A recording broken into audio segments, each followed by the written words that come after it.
I'm Realtor Deb Tomorrow, and this is At Home in Bloomington, brought to you by Karen Russell, Ruoff Home Mortgage. We profile the people, places, and resources that make Bloomington, Bloomington, and help you live your best life. At Home in Bloomington. Hello, and welcome to At Home in Bloomington. I'm your host, Realtor Deb Tomorrow, joined as always by the lovely Miss Karen Russell, best damn lender in the state of Indiana. Hello. Hello. So this show's a little bit different because usually we keep you in the dark about who our guest is. Right. You know who our I know our guest. her. Yes, recognized her when she walked in. Yes, so you know our guest, but you may not know exactly why she's here. Nope, I have no clue. You're probably thinking the wrong thing. I'm sure I am. What are you thinking? I was thinking like Parks and Rec, but we had that on the first Parks show. and Rec, right? So, yeah, and we're going to have a little quiz, I think, in the second segment of the show to test our knowledge too. So that's just a little precursor. Of the first segment, we'll have a quiz. No, okay. Of just what this topic is about. Oh, great. I know our listeners love all of when we quiz ourselves and make ourselves look really stupid. We did one on SATs and ACTs a couple weeks ago, and it was, we didn't pass. We did not get into college, I'll tell you that. Okay. No. So I'm going to introduce my friend Julie Ramey, and you are correct that she is the Community Involvement Manager. Is that the right word? No. Community Relations Manager. I was going to look that up and I forgot. For Bloomington's Park and Rec, which is nationally recognized as one of the top in the country. So that's what she does by day. But pretty much every other second of her life, I think, is devoted to, do you know? I was going to say like the Scouts. Yes, scouting, right? Is this okay? And so that's what we're here to talk about today because I aced the test. You got it. Good job. Because it's not just scouting, but she is are you the troop master? I am the scout master. Scout master. Okay. I don't know my terminology and I apologize for that, but you are here to school us today. She is the scout master for the first Scouts BSA Troop for girls in Bloomington. Oh, wow. Which is Troop 1148. Awesome. And so we're going to talk about that and kind of clear up some misconceptions and talk about what the plans are. And they've already had their first meeting, so that's really exciting too. So let's back up and talk about how you got involved in scouting. Sure. I was involved in scouting beginning in 2006 when my son Jeff joined a Cub Scout pack as a first grader. So a bunch of parents, you've probably been to organizational meetings when they say, any parents want to volunteer to be a den leader? That was me. Yeah. That was me with my oldest son. Yeah. Oh, you did? Yeah. Oh. Yeah. Good. Yes. But go ahead, Julie. So we were fellow den leaders, and they said it takes about an hour a week. And I said, I can afford that. I've got an hour a week. I got all kinds of free time. So I threw my hand up in the air, and myself and Margaret, another parent of a first grader, became the Tiger Den leaders for Pack 136 at Marlin Elementary. And the rest, as they say, is history. Is history. We survived it. So what appealed to you about getting involved in the Scouts, getting your son involved in the Scouts at that point in time? Well, twofold. So I've always loved outdoor stuff. I love to go camping and hiking. It's what I'd rather do more than anything in the world. And I knew a little bit about scouting. And my favorite story is a kid that I met or a young man, I guess, that I met when I was in college. And I was a member of what was called the Outing Club. So that's where I picked up a lot of knowledge about camping and backpacking and caving because that was what this club of people did. And there was a guy who went on and on and on about Philmont. He was a scout. He was an Eagle Scout, so the highest rank in scouting, and talked about Philmont. And when I went camping with this guy, man, he could tie a knot like nobody's business. He whipped up a shelter out of a 6x6 piece of tarp and a couple of bungee cords and a shoelace.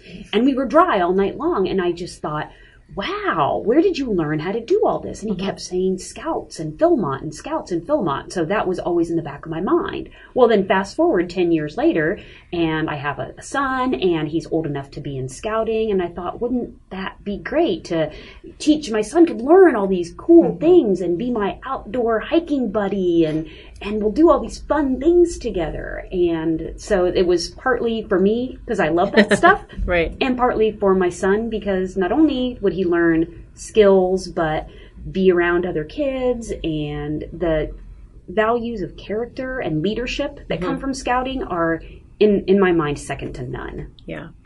That was one of the things that struck me when I was doing some of my research, was really this idea of building character and building leadership skills, which is so necessary. And then also this idea that there's a lot of different ways that kids can do that. And so scouting is one of the ways, and I don't think any of us are looking to get controversial on today's show, but present that this is another option. So along with 4-H, were you involved with 4-H as a kid? 10 years. Because you were a farm girl. So yeah. And there's stories that we probably can't even tell of things that you've done on farms and places you've put your hands that nobody wants to know. But 4-H and the Y and Girl Scouts and Boys and Girls Club. I mean, there's all these different ways that are available for kids to grow their confidence and their leadership. And Scouts is another way. And I think it's awesome that they're opening it up to girls, because there are girls out there who are obviously interested. We were blown away by the amount of interest by girls who are looking for the kinds of experiences that scouting is able to offer. So really, the Scouts, Boy Scouts of America, or the BSA, has had girls involved in their scouting programs for more than 50 years. Mm-hmm. So there are co-ed venturing crews, and those are for youth between 14 and 21. And venturing was invented to keep the interest of scouts who maybe they started as 11-year-olds and they kind of went through the ranks and earned some merit badges, and they were looking for something more. They wanted to do more high adventure, like my friend at college who talked about Philmont. They wanted to do that sort of thing. Mm-hmm. And so venturing was created to tremendous success. There's explorer posts that are co-ed. Can you explain what a Philmont is? I know you've said that a few times, and I was trying to figure it out by context, and I'm not, so I don't know what that is. Philmont Scout Ranch is the largest privately owned scouting facility in the United States in northern New Mexico. And it is, I'm going to rattle off a number here. It's over 200,000 acres. Wow, my gosh. The only way you have access to this property is to be involved with scouting. And it is what they call the Pinnacle Scouting Experience.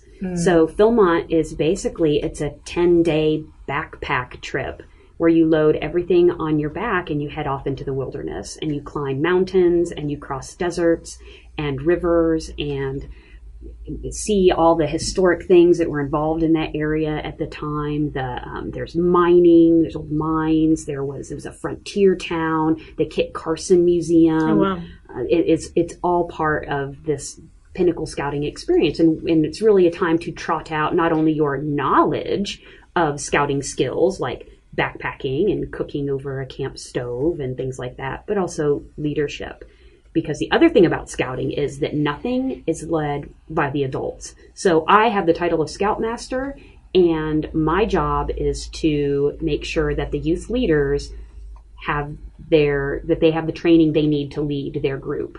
So even now, with this new troop starting with the girls, there's going to be a girl that's going to be in charge? Or Absolutely. Sort of I did not know that part. And that's the thing that a lot of people don't understand, is that there's no pink requirements and blue requirements. Mm-hmm. All the requirements for Scouts BSA are exactly the same. So the group will elect their senior patrol leader, and that will be the person who guides the entire group. So when they do activities, I have nothing to do with it. I just make sure that it's safe. Mm-hmm. And I help them make it happen. So if they want to go on a climbing trip, they'll all get together and they'll say, we want to go rock climbing.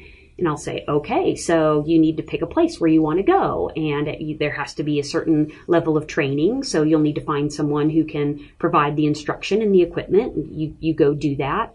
And then the adults are backed up by a committee that helps with the fundraising and transportation and all that. But it's totally youth-led. Wow. I guess, yeah, I never really realize that, and that's amazing skill for anybody to learn, boy or girl, for sure. Well, and think how hard it is as an adult, and this is the hard thing to let go of too, because my favorite expression is, sometimes I'd like to mommy up on them, and oh, you can't do that. Right. No, you have to step back. And scouting, and I can say this because I watched my son do it. Scouts will let you fail, and sometimes it's epic. I mean, you see it coming, and it's a slow-moving train wreck, but that's how kids learn. Yeah. And if they can get in a situation where maybe they're not prepared, they're supposed to give a speech and they didn't do it, or they're supposed to buy food for the campout and they forgot, well, okay, now what are you going to do about it? We let them make those mistakes. We let them fail. That's what builds character. It's what builds a sense of responsibility. Sure. Because there was a boy who went on a camp out, and I can only refer back to the experiences I've had with young men, but a boy who came on a camp out with nothing. And when I say nothing, I mean he didn't have a sleeping bag. He didn't have a change of clothes. He came on a camp out with no gear at all. And I looked at him and said, "What? How did you do this? How did this happen?" He said, "Well, my dad didn't pack anything for me." And I said, "Oh, please, Mr. Boy Scout, that is not the right answer." And he went through the whole weekend, and guess who it was that fell in the lake and out of the canoe? Yep, he did. With no change of clothes. No change of clothes. No dry nothing, clothes. No dry anything. And he didn't. We loaned him a sleeping bag. The troop had some gear to loan, but it was a learning experience. And I think if we pointed back at it now, so if you said, "Well, has he ever showed up at another camp out ever again?" Right, unprepared. With no clothes? Yeah. No, he hasn't. Yeah. It was tough for him, but we let him be uncomfortable. Do you have to shoo some helicopter parents away every once in a while? That said, yes.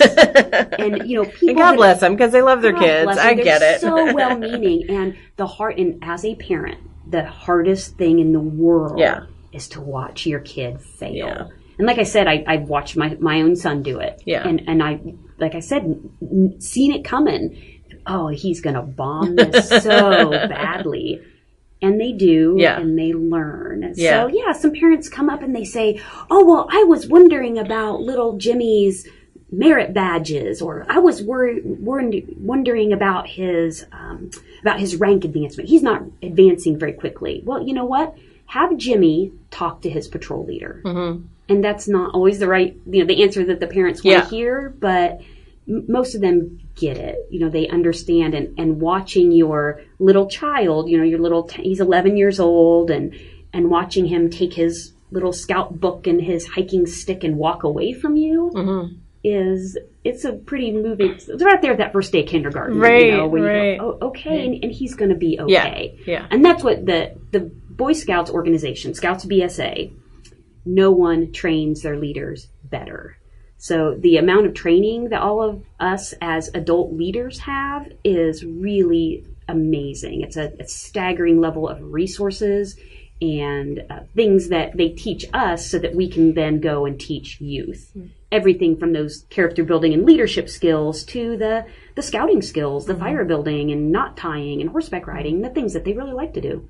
One of the things that struck me when I was doing a little bit of research was that, and these numbers are probably old, but I read that there was something like 2.2 million kids involved in scouting and about 1 million volunteers. And I thought, well, that's a pretty strong proportion, so that I think says a lot too. We are so fortunate to have parents that back up the troop, and that's exactly what we need. We need the adults to support what the youth are doing. Mm-hmm. So we have a tremendous, not only opportunity to volunteer. So like Karen and I sitting around the table in 2000 something odd, the early 2000s, and they say, "Oh, we need volunteers, because if we don't have volunteers, well, we can't go on this camp out. We have to have someone to run the fundraiser. We have to." So it's not even all camping, because there are adults and on my committee who do not want to camp. Did you camp, Karen? We did camp. You did camp. Yeah, we did. I think things have changed since Jonathan went through Cub Scouts. So it was probably a good 15 years ago. It was very similar, and they were like, "We do need volunteers," and and of course they're first graders, and this was my first experience, so I was like, "Okay, I've got an hour," like Julie said. You learn really quickly that it's more than that if you want a meaningful experience for those boys that are first starting, because I ended up being for the tigers and the bears and the wolves. Those are the first 3 years. The den, I can't even think of it now, but I led every meeting every week. So I had to plan the curriculum and the field trips and everything that we did. And then I was looking also for parent volunteers to come and help to make it successful. I had no idea what I was doing. I was not a part of any kind of scouting growing up, but I just knew that, there's no hands going up. So someone needs to step up. And those that know me are like, "Okay, fine, I'll jump in and figure it out." And so, we did it. And then I think he went into Weeblos 1, which was about 4th grade. And then he just decided that he was done. He was going to end his journey. And I was like, we're so close. Like, yeah. So that was, that was my experience with it. And I enjoyed it. And we did go camping. And this was, Tony and I and Jonathan all went, and we went to like Paintown or something. Never done that before, but we bought a tent and everything. Ever done it since? No, have never done it since. What's interesting, you said that Jonathan sort of stepped away, because I know you have a friend, Jennifer, whose son was in scouting and then stepped away for several years, but then came back and ended up getting Eagle Scout. So that's certainly, there are options. It's not one of these things where you have to commit to 12 years of your life kind of thing. There was a boy, one of Grant's friends, that they were BFFs, and he liked to do the outdoor thingies, and so he came and joined the troop and did all the activities, knowing full well he was probably 15 when he joined. He didn't have time to fulfill all the requirements to make Eagle, but that wasn't his first consideration. He just went because he loved it, because it was fun, and that's great too. I think that's a really important point to make, is that your son is Eagle, which is amazing, and I know you're super proud of that, and you should be. But you sort of define what you want to get out of it in terms of how much time you have and what your goals are, and then they can support you in that. So Scouting offers not only opportunity for that personal achievement in the forms of merit badges. So you get even it's almost like career advice, because you can take merit badges for anything from astronomy to veterinary science and everything in between. And there's a sense of personal satisfaction and fulfillment when you earn a merit badge, when you advance in rank. So you start out as a scout, the scout rank, and then earn your tenderfoot, second class, first class, your star rank, your life rank. And as you advance in ranks, it's a lot less focused on merit badges and personal achievements, and much more focused on leadership and service. So serving in those leadership roles and giving back to your troop, to your charter organization, and to the community. So as youth grow through the ranks, they also learn that it's not just about your merit badge sash. It's not just about how fast you can make it through second class. It's about your character, who you are as a person, and what you have to give to others. So ascending through the ranks isn't just a matter of gaining a certain number of merit badges. You get 10 merit badges, you go to the next rank. There's more activities and projects involved in going through the ranks. The early ranks are very skill specific. Okay. So you have to be able to identify 10 different kinds of trees. You have to contribute at least 1 hour of service to your charter organization or to the community. You have to be able to tie a certain amount of knots. You have to be able to set up your own tent, cook a meal over a camp stove for your whole patrol. Then when you fulfill all the requirements, then you move to the next rank. That's why Philmont, this mysterious Philmont, you have to be at least a first-class scout, because that's the very basic scouting skills that you need to enjoy yourself. Enjoy yourself, survive, whatever. Same thing. Yeah. Interesting. And again, I want to make the point that with the girl troops, there's the same requirements. They are exactly the same. So by allowing girls to form scout troops and being able to earn the rank of Eagle, it's not stealing anything from the boy troops that have existed since 1910. So scouting has been around for a really long time. They found this model that works to grow youth and to grow youth leaders. And for the first time now, girls can be a part of girl troops. So the troops are not co-ed. They are all female or all male. So that's an important distinction too. All the requirements for Eagle, exactly the same. Yeah, I kept hearing, I watched a little video with the president of the organization. He said it's not Eagle Light. It's Eagle. It's the exact same requirements. And I think that is empowering. To be like, we can do it just the same. And I think that's really important. I also learned an interesting tidbit that I never realized, that there are a lot of examples. This is not earth-shattering that girls are being involved in scouting. They've been involved in scouting in Canada since like 93, so quite some time there.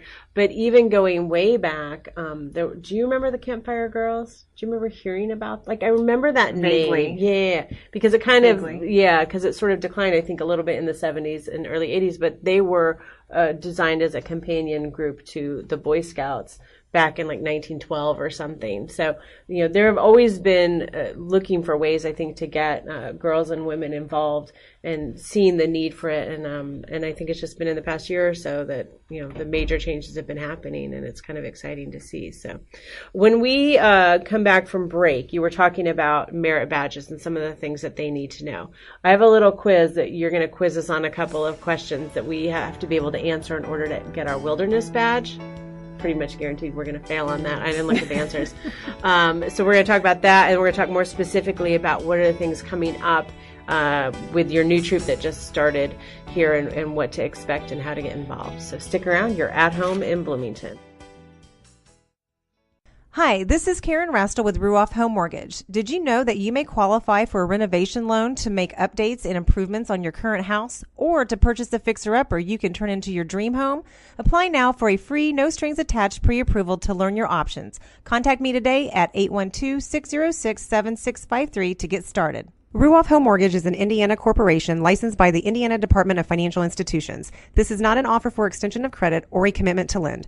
All loans must satisfy company underwriting guidelines. Equal housing lender. NMLS number 141868. This is your Real Estate Realist. Practical advice on buying and selling real estate based on my experience closing over 800 home sales. Never negotiated the purchase of a home before? No worries. We've got you covered. And remember, this is why it's important to have your own representation in the transaction with someone you trust to advise you on the best negotiating strategies. Here are the items you might negotiate in an offer to purchase. First of all, price. That's kind of obvious, but it doesn't just stop there. All the following things also go into composing an offer that a seller is willing to consider. Earnest money. This is a sum of money that you put down to show the seller that you're serious. If you disappear or violate the contract, the seller can keep your earnest money. The stronger the earnest money, the stronger the offer. Number 3, closing costs. Who is paying them and what are the terms of the closing costs? Number 4, closing date and possession. This can be very important to a seller, especially if they're trying to buy another home. Number 5, financing contingencies. What kind of financing do you want to get? A financing contingency allows that if the financing falls through, you can walk away with no penalties. Think about how that feels for a seller. Number 6, home warranty. Do you want the seller to provide one? It's going to cost them, so make sure you figure it into their bottom line. Number 7, inspections and inspection timelines. Don't let this timeline drag on if you are in a tough competition for the home. In some areas, you may even waive inspections, but that gives me major stress, so please try not to do that. Number 8, appraisal contingency. In a competitive market, sometimes homes are bid up. If you have an appraisal contingency, you can walk away if the home doesn't appraise for enough. Great for you, not so great for the seller. Number 9, personal property staying with the home. Anything you'd like to ask for? Don't get crazy. I had a listing once that received 3 offers on the first day. One offer was a low price and they wanted all of the seller's furniture. The buyer's agent said it would be easier for the buyer that way. I responded that it wouldn't be so easy for the seller when he had no place to sleep. That offer didn't even get a second chance. And number 10, appliances. What appliances is the seller offering? If you ask for something that the seller isn't offering, then you may get countered back on that. Every real estate market has its own customs, and depending on how crazy that market is, the sellers have their own expectations. Work with a local professional to ensure that your offer has a shot. For more information, check out my Real Estate Today podcast number 44. You can find it on YouTube, iTunes, and my website, www.athomeinbloomington.com. My name is John Lee. Deb tomorrow is my realtor. She has helped my wife and I sell 2 homes and purchase another. She's a smart, outside-the-box thinker and truly cares about her clients. Deb makes the complex world of buying and selling homes seem easy, which is a testament to her knowledge and skill. Long story short, Deb should be your realtor too. And now, back to the show. Welcome back to At Home in Bloomington. Thanks for listening. Before we get back to our guest and our utter humiliation as Karen and I attempt to answer some Boy Scout wilderness questions or Scout wilderness questions, we do have our Facebook follow segment, and I thought since we're talking about opportunities for kids to do things and really even families to do things together, and I think, and I should have said this in the first segment, I feel like one of the reasons that the Scouts have really embraced having girls in troops is because they really do want to provide opportunities for entire families to experience. Karen, you were telling us a story over break about when you were involved in scouting with your son and you went camping, and it wasn't just you, but your husband went too, and there were families there that were camping with the kids, and so being able to involve the girls in that is huge too. So anyways, opportunities for families, that's sort of our theme today, I think. And so I want to encourage everyone to follow The Warehouse.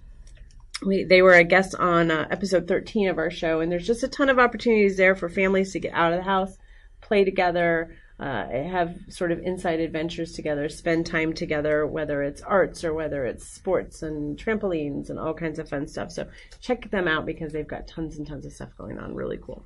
Okay, ready to be embarrassed? Yes, I'm ready. Okay, so I found the Boy Scout quiz, which is about earning a merit badge. And again, this is going to go for girls too, because they're going to have to be able to answer these questions just the same in order to earn a merit badge in, say, for example, wilderness travel. So we're going to ask 4 questions, and Julie has our answers as our expert.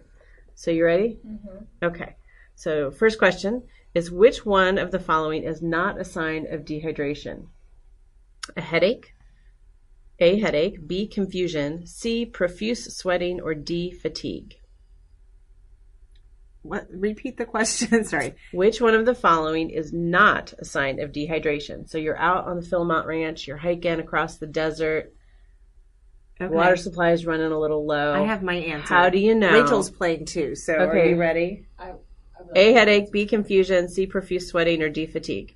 I'm going to say C. C, profuse sweating? Yes. I'm going to go A. A, Rachel says headache. Answer is? The answer is C, profuse sweating. Good job, Karen. Well, because I always thought as long as you are sweating or you've got sweat coming out, you have, right. you have to be hydrated to have that. Okay. But other than that, I know nothing else. Okay, so now imagine our scouts out again on the Philmont Ranch hiking across the desert, and they come across a snake. Oh my gosh. Right? Okay. Are you going to ask me if it has like which way the eyes are? Which snake color pattern is dangerous? Oh, I think I know A, this one. red on yellow, or B, red on black? I'm thinking of a corn snake, and I can't remember if that one is Red on yellow or red on black? Rachel, you have an idea? I'm going to say red on black. You just say red on black. Rachel's going to say red on yellow. I'm going to say I have no earthly clue. I think the corn snake is the red on yellow, but I don't think that one is dangerous, venomous. Okay. Let's go to Julie for our answer. Red on yellow, deadly fellow. Oh, see? This would be handy stuff to know. Red on yellow. Well, that's true. I was going to say, I'm not going to put myself in a situation where I'm going to encounter a snake, I hope. And I'm going to say red on black. I'm still going to scream. That's my phrase. Oh, and did you know, this is a little trivia, did you know there's no such thing as a poisonous snake? That's right. Snakes are venomous because they have to bite you in order for you to get ill. Yeah, I'm still going to scream. Okay. All right. True or false? Mild electric shock, such as from a car battery, is an effective method of treating a snake bite. Right? I'm going to say true. Why not? This is handy stuff to know. Yeah. It sounds too absurd to be true. Okay, Rachel thinks it's too absurd to be true. I'm going to say true because why would it be on here if it wasn't true? Now I feel like I'm taking the SAT test and trying to you're trying to see if they're tricking me. No, but if you're out in the wilderness and that happens to you, what might you have if I'm in my car, I'm going to go drive to the hospital. But I think a battery in general, I don't know. I'm going to still say true. Okay. Answer? Yeah, it's false. No, because if you have a car battery, drive to the hospital. Okay. This one is really... Unless your battery's dead. You can't drive to But the if your battery's dead, you're going to be able to get an electric shock anyways. Okay. How about this one? This one was really interesting to me. Smellable items or things with an odor that could entice a bear to enter your tent include everything except A, dried salmon, B, gorp. You know what gorp is? No. It's like trail mix, right? Good old raisins and peanuts. Yeah. Okay. GORP. Gorp. Okay. So A, dried salmon, B, gorp, C, sunscreen, D, dirty socks, E, wet wipes. So which one would not entice a bear to enter your tent? E. Rachel says wet wipes. I think a bear's going to enter your tent regardless if you've got anything in there or not. It sees something, like it's going to be like, hey, what's going on? I mean, like the polar bear. Did you guys hear that? Sorry, I'm digressing. You are digressing. Yeah. I'm going to say all the above. Okay. I'm going to say sunscreen. I don't know. I think that's too chemically to attract a bear's smell. All right. And the answer is? I'll say wet wipes. So at Philmont, there's always lots and lots of discussion about smellables. Yeah. So the only thing on that list that is not considered a smellable is your dirty socks. That's the only thing you can have in your tent with you at night, is your boots and your socks. See, I thought it would smell like a human. That's crazy. Have you ever smelled my son's socks? My Right? youngest. It's one of those, no wonder the puppy wants to bite at that. But maybe that's- it repels. Because it maybe. makes me so. So we all obviously would die in the wilderness in Philmont. Well, that's because we have no scouting experience. Well, so here's a good point to make, that we could join in the Scouts and you would teach us what we need to know, right? We don't have to have any entry level knowledge. That is absolutely correct. You can be a part of Scouts BSA Troop 1148 or a troop for boys and knowing absolutely nothing, but just if you have a desire to go camping and have adventures and learn new things, then scouting is a place for you. Awesome. Let's talk a little bit about the merit badges, because this intrigues me. Do you have approximately how many merit badges are available out there? Around 135. Okay. Because you gave us some examples before of things like veterinary science and all kinds of, so it's not just about tying knots and, cooking over an open campfire. What are the kinds of things that a scout needs to do to earn that merit badge? Depending on the merit badge, there's a lot of different ones, and they have varying levels of requirements. So there's 12 merit badges that, if you want to earn the Eagle rank, you have to earn. Okay. And those are merit badges like swimming and camping, environmental science, the 3 citizenship merit badges. So there's citizenship in the community, in the world, and in the citizenship in the nation. Yep. So 3 citizenship badges. And some others, and personal management is what they call the big one. So personal management is all about, just as an example, is about how you manage finances. And Karen, this should really strike home for you, because it talks about things like, why don't you just go to the bank and borrow money all the time? How do you borrow money? What is compounded interest? What is an IRA? How do you... Well, that has nothing to do with camping.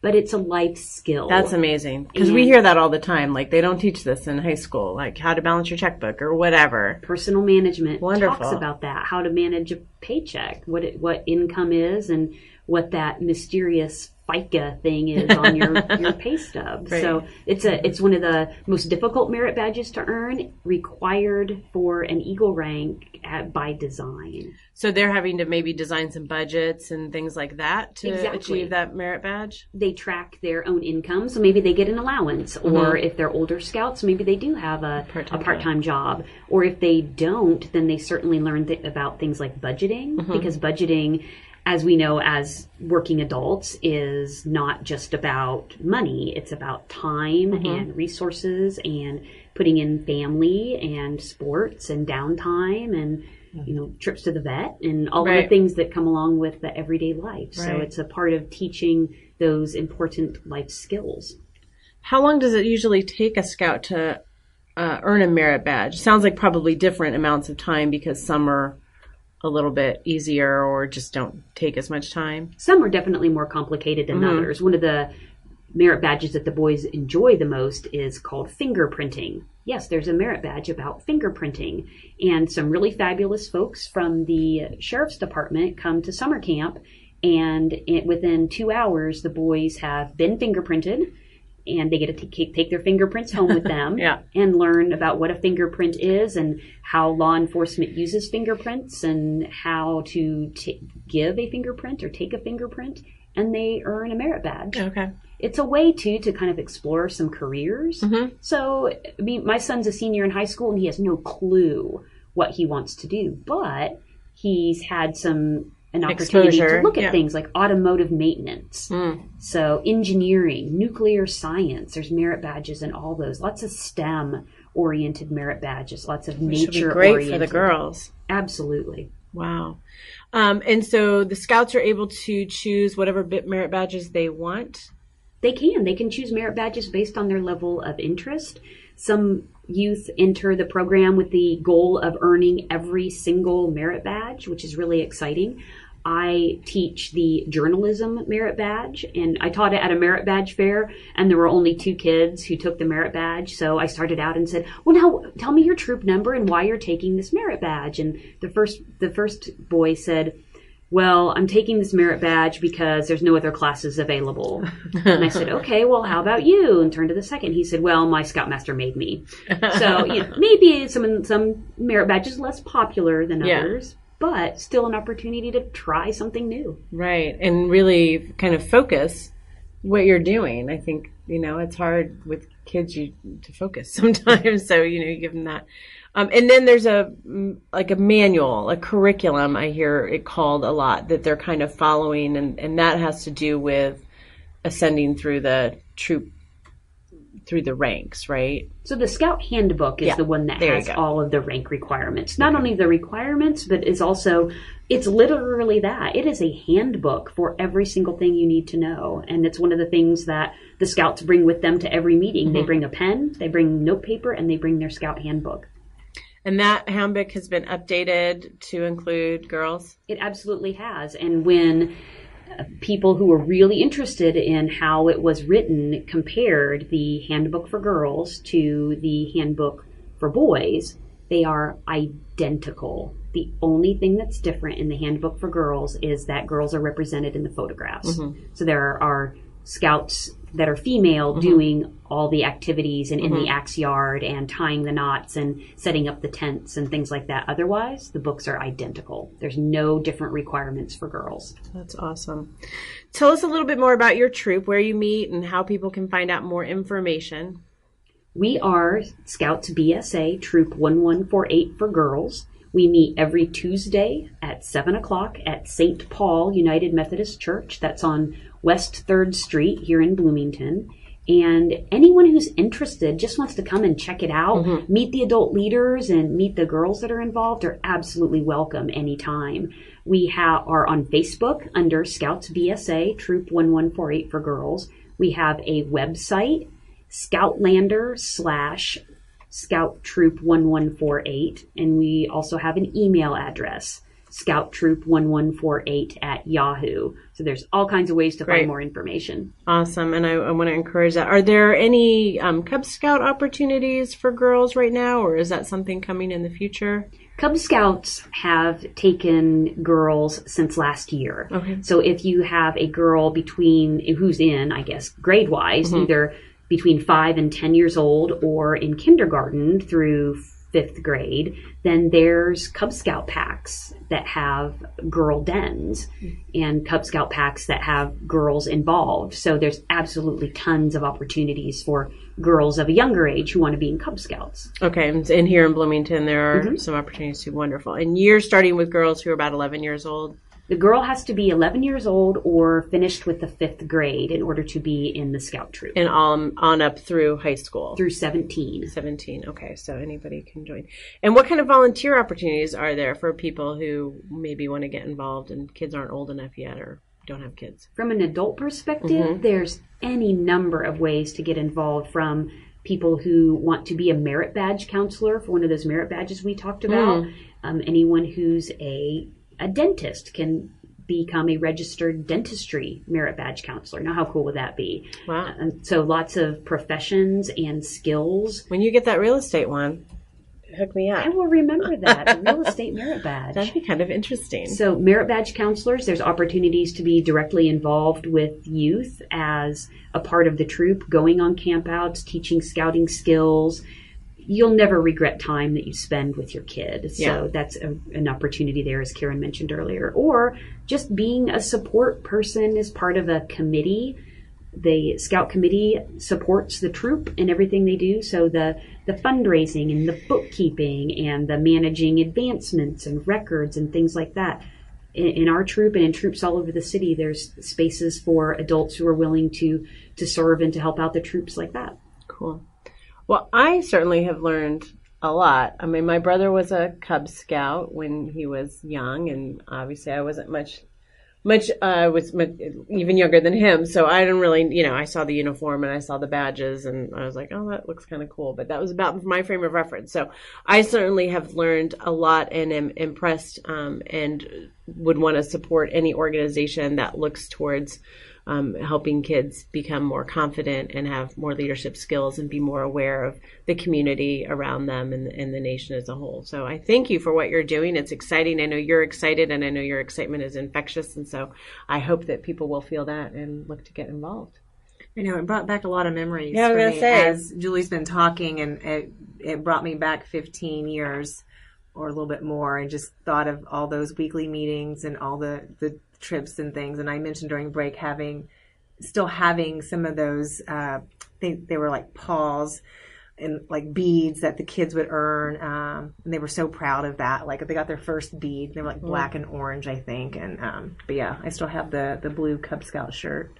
Yeah, we'll have to frame that for you.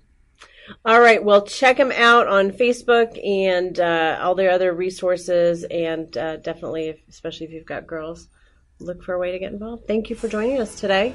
Thank you, Karan. Thanks, Deb. I enjoyed our chat. Absolutely. And we will be back with another episode. You're at home in Bloomington. Got a show idea? I'd love to hear it. And be sure to contact me for all your real estate needs and questions too. You can email me at deb@realrealestatetoday.com and follow me on Facebook at Deb Tomorrow Realtor. To contact Karan Rastel for all your mortgage needs, call 812-606-7653 or log on to ruoff.com and go to the Bloomington Center. Thanks to all the Bloomington people who make production of At Home in Bloomington possible.